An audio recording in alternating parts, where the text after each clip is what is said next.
Ika nga nila may mga sugat na nag-iiwan ng peklat.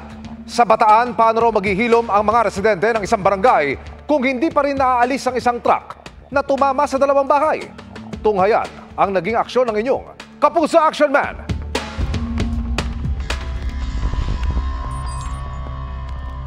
Mahigit isang taon na ang nakararaan nang tumama sa dalawang bahay ang truck na ito sa Purok 2, Barangay Banga, Dinalupihan, Bataan. Nawalan daw po yan ng preno eh. Nasampahan na rin ang kasong reckless imprudence resulting to damage to property ang driver ng truck. Baliwasak po yan lahat, pinagawa na lang din namin.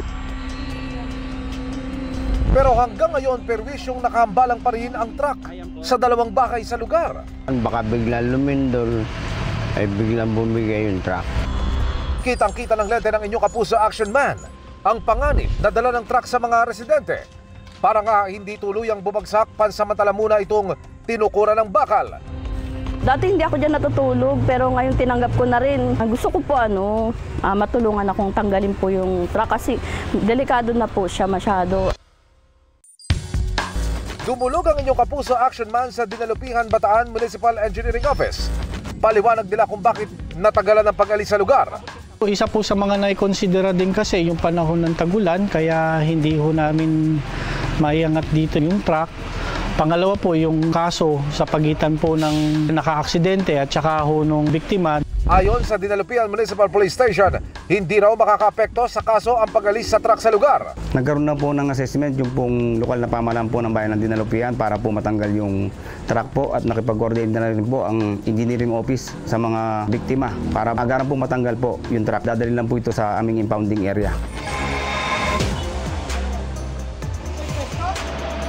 Sa pangunguna ng Dinalupihan, Bataan Municipal Engineering Office, inalista ang truck. Sa pakikipagtulungan po ng mga ahensya po namin sa munisipyo, katuwang po ang PNP, TPSO, MDRRMO, ang Penelco po, ang aming electric company, kasama po ang aming head ng motor pool. Napagtulong-tulungan po na maayos po na natanggal doon sa kabahayan. Labis namang nagpapasalamat ang mga apektadong residente.